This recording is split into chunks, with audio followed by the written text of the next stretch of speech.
ശ്രീജിത്ത്, കണ്ണൂരിലെ ഒരു ചടങ്ങിൽ നമ്മുടെ പി ജയരാജന് കിട്ടിയ കയ്യടി അതിൻ്റെ എണ്ണം കൂടിപ്പോയതുകൊണ്ടാണ് പി ജയരാജൻ ഇന്ന് ഈ ദുരിതം അനുഭവിക്കുന്നത്. ഖാദി ബോർഡിൻ്റെ വൈസ് ചെയർമാനായിട്ട് ഇരിക്കേണ്ട ഗതികേട് ഉണ്ടായത് അങ്ങനെയാണ്. അല്ല, അതാണ് ഞാൻ പറഞ്ഞത്. ഇങ്ങനെയുള്ള കുറേയധികം ഇപ്പൊ തോമസ് ചാഴികാടൻ അദ്ദേഹം അവിടെ ഒരു കാര്യം സർക്കാരിന്റെ ശ്രദ്ധയിൽപ്പെടുത്തുന്നതിനുള്ള ഉചിതമായിട്ടുള്ള ഒരു വേദി എന്ന രീതിയിലത്തെ അദ്ദേഹം ഒരു കാര്യം പറയുന്ന സമയത്ത് അതിൽ അദ്ദേഹത്തിന് ശകാരം കിട്ടുന്നു. എന്തിനേറെ നമ്മുടെ നാട്ടിൽ നമ്മുടെ മുഖ്യമന്ത്രിയുടെ കരുതലിന്റെ ഒരു ആദ്യ അവതാരം വരുന്നത് തന്നെ നമ്മുടെ ഈ കോവിഡ് സമയത്താണ്. അപ്പൊ ആ കോവിഡ് സമയത്ത് ഉണ്ടായിരുന്ന ഏറ്റവും പ്രധാനപ്പെട്ട കാര്യം എന്ന് പറഞ്ഞാൽ എന്തായിരുന്നു?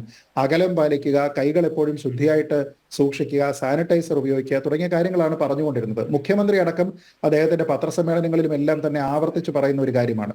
പിന്നീട് ഈ ചെറിയ രീതിയിലുള്ള റിലാക്സേഷൻ വരുന്ന സമയത്തും സാനിറ്റൈസർ ഉപയോഗം എല്ലാം തന്നെ വളരെ കർശനമായിട്ട് നടപ്പാക്കണം എന്ന രീതിയിലുള്ള നിർദ്ദേശം അദ്ദേഹം തന്നെ ആവർത്തിച്ചുകൊണ്ട് വരുന്നതിനിടയ്ക്കാണ് ഒരു പൊതു ചടങ്ങിൽ വോളണ്ടിയർ ആയിട്ട് നിന്നിരുന്ന ഒരു പെൺകുട്ടി അദ്ദേഹം ഒരു സ്റ്റേജിലേക്ക് നടന്നു പോകുന്ന സമയത്ത് അദ്ദേഹത്തിന് കയ്യിലടിക്കുന്നതിന് വേണ്ടിയിട്ട് സാനിറ്റൈസർ നീട്ടുന്ന സമയത്ത് ആ കൈ തട്ടി മാറ്റുകയാണ് ഒരു ചെറിയ പെൺകുട്ടി. അപ്പോ എന്താണ് അദ്ദേഹം മറ്റുള്ള ആൾക്കാരോട് ആഹ്വാനം ചെയ്യുന്നത്? അത് അദ്ദേഹത്തിന് ഒരു മാനുഷിക മൂല്യത്തിന്റെ പേരിൽ പോലും നടപ്പാക്കാൻ കഴിയാത്ത, മറ്റുള്ള ആൾക്കാരെ ഒക്കെ തന്നെ ഒരു രണ്ടാം തരക്കാരായി കാണുന്ന രീതിയിലത്തേക്കുള്ള ഒരു സമീപനം അദ്ദേഹത്തിന്റെ ഭാഗത്തു നിന്ന് ഉണ്ടാകുന്നുണ്ട് എന്ന രീതിയിലുള്ള ഒരു വിമർശനം അടുത്ത കാലത്ത് ശക്തമായിട്ട് വരികയാണ്.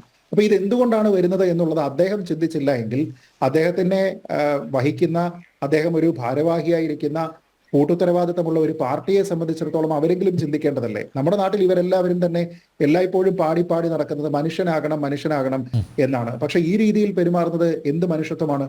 ഈ രീതിയിൽ കടുത്ത സ്ത്രീ വിരുദ്ധതയും ഒരാളിന്റെ തൊഴിലിലേക്ക് അനാവശ്യമായിട്ട് കടന്നു കയറുകയും ഒരാളിന്റെ സ്വാതന്ത്ര്യം ഇല്ലാതെയാക്കി ചെയ്യുന്ന ൊക്കെ അനാവശ്യമായിട്ടുള്ള ശകാരവർഷവുമായിട്ടൊക്കെ നടന്നു കഴിഞ്ഞാൽ അതിൽ നിന്ന് നമ്മൾ എന്താണ് മനസ്സിലാക്കുന്നത്? ഞാനിതിൽ കാണുന്നത്, എനിക്ക് ഇത്ര വലിയ അധികാരമുണ്ട്, എന്റെ സ്ഥാനത്തിന് വളരെ താഴെയാണ് നിങ്ങളുടെ സ്ഥാനം, ഞാൻ എന്തു പറഞ്ഞാലും നിങ്ങൾ ഇത് തിരിച്ചു പറയില്ല എന്നുള്ള ബോധ്യം എനിക്കുണ്ട് എന്നതിന്റെ അടിസ്ഥാനത്തിൽ ഒരാൾ അനാവശ്യമായിട്ടുള്ള സ്വാതന്ത്ര്യം ഉപയോഗിച്ചുകൊണ്ട് തന്റെ അധികാരം കാണിക്കാനായിട്ട് അവിടെ ശ്രമിക്കുന്നതായിട്ട് മാത്രമാണ് എനിക്ക് ബോധ്യപ്പെടുന്നത്. അതല്ല എങ്കിൽ ഞാനൊരു താരതമ്യത്തിന് വേണ്ടിയിട്ട് പറയുകയാണ്.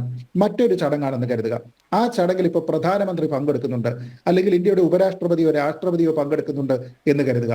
അവിടെ മുഖ്യമന്ത്രി ഇതേപോലെ ഒരു പ്രസംഗം നടത്തിയതിനു ശേഷം പോകുമ്പോൾ കേരളത്തിലായാലും മറ്റൊരു സംസ്ഥാനത്തിലായാലും അവിടെ ഇങ്ങനെ ഒരാളിന്റെ ഒരു സംസാരം അവിടെ ഉണ്ടായിക്കഴിഞ്ഞാൽ, അദ്ദേഹത്തിന്റെ നല്ല പ്രസംഗമായിരുന്നു എന്ന് പറഞ്ഞു കഴിഞ്ഞാൽ, അവരിയ്ക്കുന്ന വേദിയിൽ വെച്ചിട്ട് അദ്ദേഹം ഇത് ചെയ്യുമോ? അങ്ങനെ ചെയ്യില്ല എന്നാണ് എന്റെ വിശ്വാസം.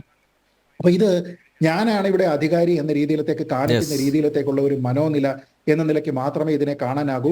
അതിനെ ന്യായീകരിക്കാനായിട്ട് ആൾക്കാർ ആരെങ്കിലും ശ്രമിക്കുന്നുണ്ടെങ്കിൽ മുഖ്യമന്ത്രി ചെയ്തതിനേക്കാൾ കൂടുതൽ വലിയ പാപമാണ് അവർ ചെയ്യുന്നത് എന്ന് പറയേണ്ടി വരും. കാരണം അദ്ദേഹം ആ ഒരു നിമിഷം പെട്ടെന്നുണ്ടാകുന്ന ക്ഷോഭത്താൽ, നമ്മൾ പറയും ഒരു വൺ ഓഫ് ഇൻസിഡന്റ് ആണെങ്കിൽ അങ്ങനെ കരുതാം, അദ്ദേഹത്തിന് ഈ കാര്യത്തിൽ പോലും ആ ബെനിഫിറ്റ് ഓഫ് ദ ഡൗട്ട് കൊടുക്കാൻ കഴിയില്ല. എങ്കിൽ പോലും നമുക്ക് വേണമെങ്കിൽ പറയാവുന്നത് അദ്ദേഹം പെട്ടെന്ന് ഇങ്ങനെ ആ ഒരു നിമിഷം ക്ഷുഭിതനായിട്ട് അദ്ദേഹം എന്തെങ്കിലും വേണമെങ്കിൽ പറയാം.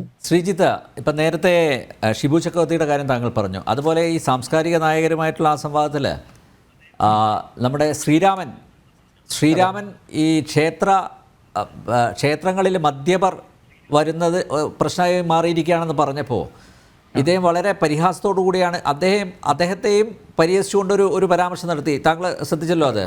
ഇത് ആരാ പറയുന്നത്? ശ്രീരാമൻ, അതായത് ശ്രീരാമൻ മുഴുകുടിയനാണെന്നുള്ള രീതിയിലാണ് പറഞ്ഞത്. അപ്പം അതൊക്കെ അദ്ദേഹത്തിന് കൃത്യമായിട്ട് അറിയാം. അല്ല, അതാണ് ഞാൻ പറഞ്ഞത്. ഇങ്ങനെ വ്യക്തിഹത്യ ചെയ്യുന്ന രീതിയിലത്തേക്ക് സംസാരിക്കുക, അനാവശ്യമായിട്ടുള്ള കുത്തുവാക്കുകൾ പറയുക, ഇതൊക്കെ ഒരാൾ ചെയ്യുന്നയാളിനെ അത് കഴിഞ്ഞതിന് ശേഷം, മണിക്കൂറുകൾ കഴിഞ്ഞതിന് ശേഷവും ഇത് തെറ്റാണോ ശരിയാണോ എന്നുള്ള ഒരു മനനം നടത്തിയതിനു ശേഷം ഇത് തെറ്റല്ല ശരിയാണ്, അല്ലെങ്കിൽ അദ്ദേഹത്തിന് ഒരു ബെനിഫിറ്റ് ഓഫ് ദി ഡൗട്ട് കൊടുക്കാം എന്ന് ഏതെങ്കിലും ഒരു വ്യക്തി ന്യായീകരിക്കാനായിട്ട് ശ്രമിക്കുന്നുണ്ടെങ്കിൽ അവർ ചെയ്യുന്നത് ശ്രീ പിണറായി വിജയൻ ചെയ്തതിനേക്കാൾ വലിയ പാപമാണ് എന്നാണ് ഞാൻ വിശ്വസിക്കുന്നത്.